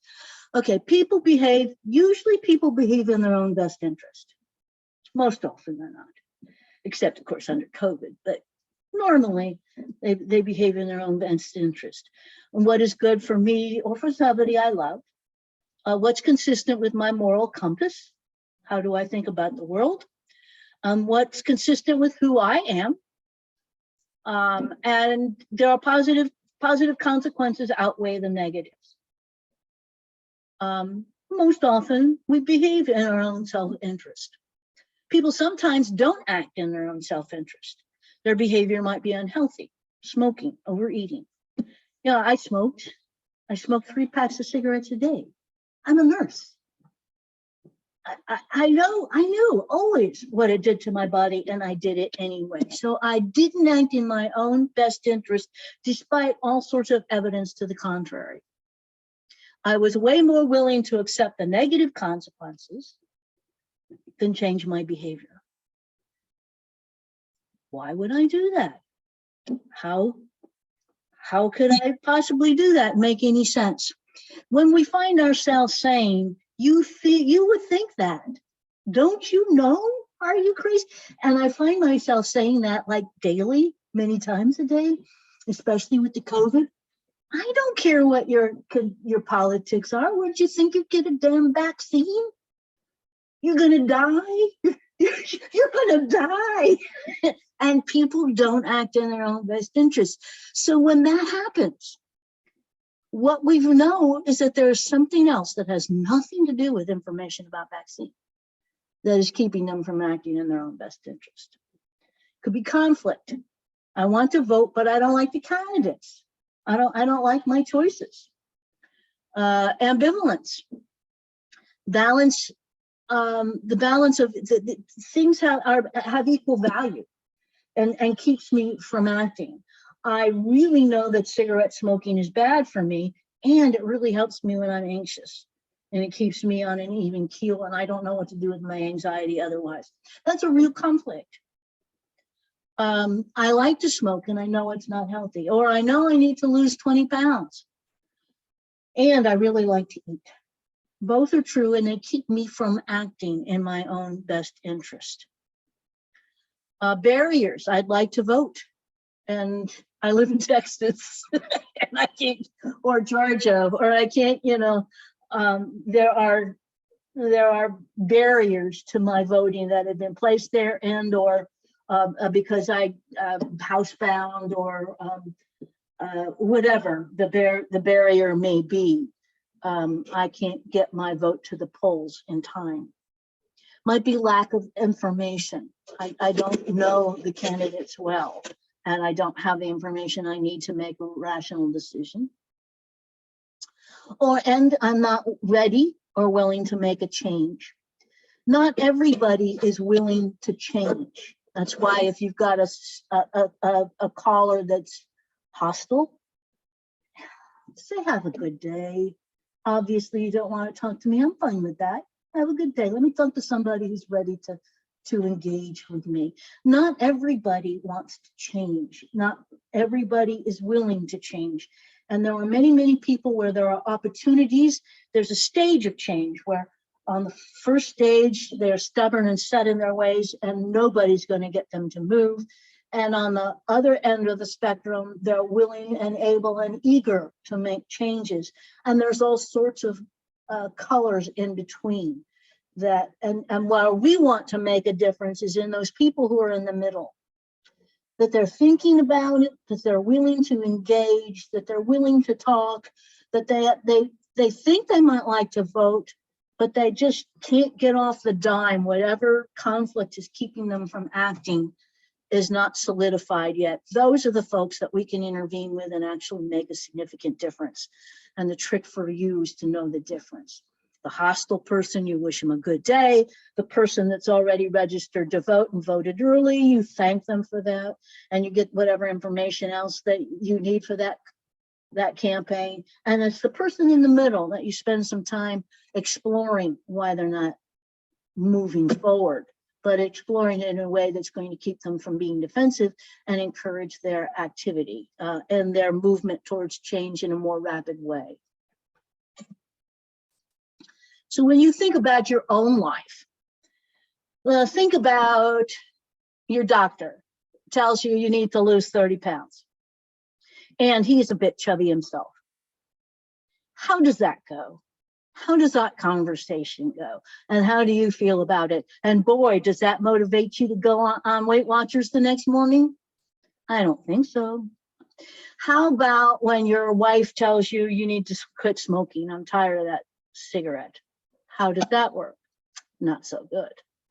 Or, you know, your kid your boss tells you you need to stop drinking on your lunch hour. How is that conversation? So when people tell you to do things, to make changes, and they tell you, how does that work? Not so good. So changes to help someone change a behavior that's getting in their way, we need to take a little bit different avenue. And one of the avenues we can take are some techniques from the world of motivational interviewing. Motivational interviewing is actually a therapeutic technique that was created to treat people with diseases in which their behaviors have a profound effect. So people who are drinking, using drugs, they have hypertension and diabetes, and they're not paying attention to their salt intake and their sugar intake, etc.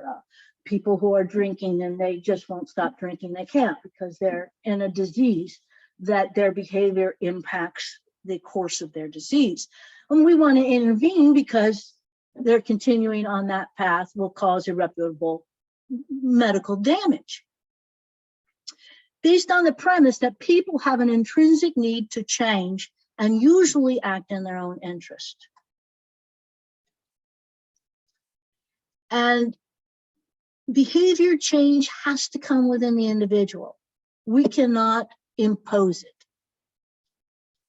People try it on us and we know it doesn't work, but we still keep doing it over and over. You really need to. I wish you would.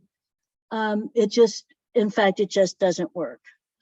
Persuasion and coercion do not work. And in fact, I know we often talk on the phone calls about we're going to persuade voters to vote. I would like to see that word gone from your vocabulary when it comes to phone calls. We're not persuading anybody to do anything. We are working with their own innate need to act in their own best interest. And we have tricks to speed that up. But persuading somebody usually doesn't work very successfully. So there are techniques that can speed up intrinsic change and prevent negative consequences for somebody's unwillingness to act. So we're going to borrow just a few simple techniques. I'm not asking you to be therapeutic. You are nobody's therapist, and that's perfectly fine. These techniques are simple, they're easy, and they're effective, and we'll borrow them for the purposes of our work. Kathy, can I just mention that we have, about 6 minutes left, but people, please, this is like the golden moment of Kathy's presentation. So just hang in there. It's just going to be a little while, but a little while longer, not much longer. Go ahead, Kathy. Sorry. Okay, this technique, number one, use the likelihood ruler. So when you're asking somebody if they're going to vote or if they're registered to vote, on a scale from 1 to 5, how likely is it that you are going to register? Well, it's a 2. Oh, okay, that's interesting. What makes it a 2? Now I understand what the barriers are to their registering. I could have asked them a million questions, but if I asked them just this little likelihood ruler, I'm going to learn more from this than I'm going to learn from a million closed-ended questions. Listen openly and empathically to their answer. Seek clarification if you don't understand it using reflective listening. So I understand you're a 2. It sounds like you're really frustrated, and we're frustrated with our democracy, and it doesn't seem to be working for you. Right, okay, I get it.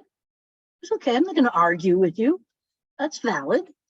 So now our next question is, what might move you from a 2 to a 5? What has to happen between now and November, or now in October, or whatever date you want to choose that might change your mind? And listen to their answer. Because almost always their answer will have some change talk included in it. That means they are willing to consider. If there is some change talk, that means they're in the middle of that motivational spectrum, that they're willing to move from a 2 to a 4 or a 5. And this is what needs to happen. And you can encourage what needs to happen. But what they're doing is they're giving rise to the conflict. They're giving rise to the solution, and you haven't told them to do a thing. You certainly might be able to support their conclusion or their solution in a way that's helpful, and certainly empathically listen to them, but you're going to get more from this question than anything you can use. And I've used it, and it works. I've used it on people. I don't know who I'm going to vote for. Well, on a scale from 1 to 5, how likely is it you're going to vote for Biden? After about 3 sentences, she says, I guess I have to vote for him. Oh, yes, you do. Okay. Linking summary. We need to respect people's ambivalence. When you hear that there's a conflict, I really, really want to vote, but I don't think it's worth the ballot it's written on. So you need to help the individual identify their conflicting and the priorities and the conflicts that they have. Tie together what they have said. But instead of using the word but, use the word and. On one hand, you don't like how things are going in the government. And on the other hand, you don't believe you can make a difference. Listen to this statement. On one hand, you don't like the way things are going in the government, but on the other hand, you don't believe you can make a difference.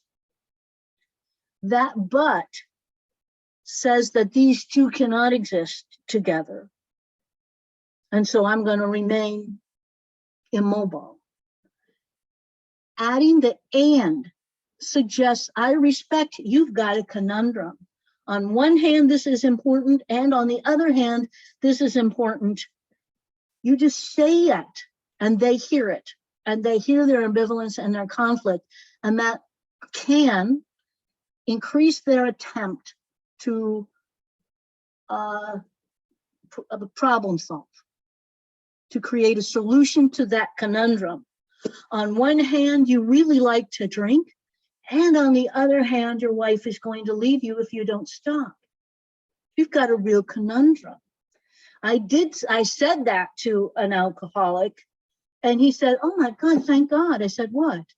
He said, "Thank God somebody understands I like to drink." Of course you do. You wouldn't be ruining your life if you didn't love to drink. So respecting both sides of their conundrum allows them to give voice to the conflict and potentially problem solve it. This is the most important. Well, maybe this is one of the most important things I can tell you. Like I said, we are opinionated, we are activists, we are passionate. God bless us all for that. Don't use it to hurt you.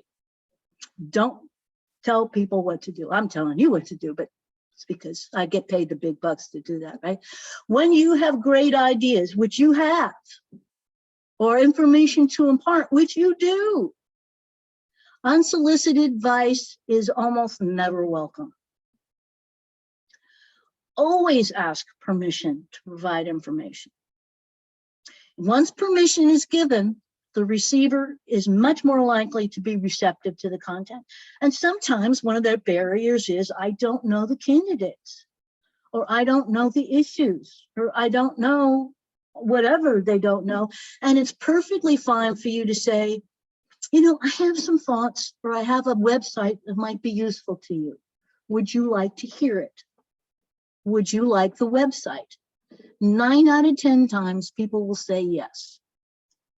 And if they say yes, they have committed to listen to you. If you give them the website or give them the information without asking permission, you have communicated your condescension, your superiority, and your assumption that they are ignorant. And none of that is very valuable.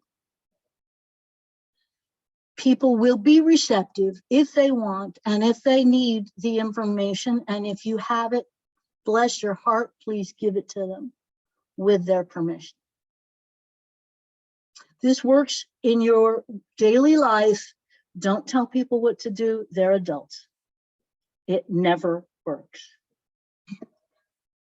And this is for you when you get your PowerPoint to cut out and put by the phone when you start to make phone calls.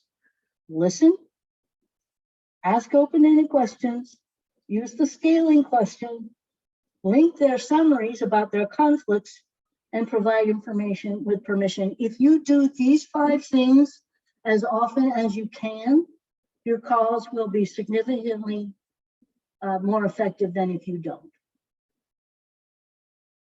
That's a scientific statement. We're pro-science here. We are. We're pro-science. So this was quick. You need to practice these things. You can practice on the phone. There is no damage done from trying out these things and muffing them up. That's perfectly fine. Seek each other for practice and feedback.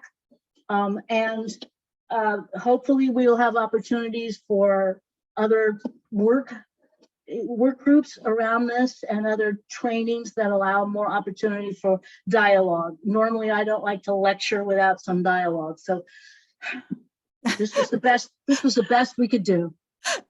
That's Kathy, you literally went 2 minutes over, and I applaud you for that because that was just so disciplined.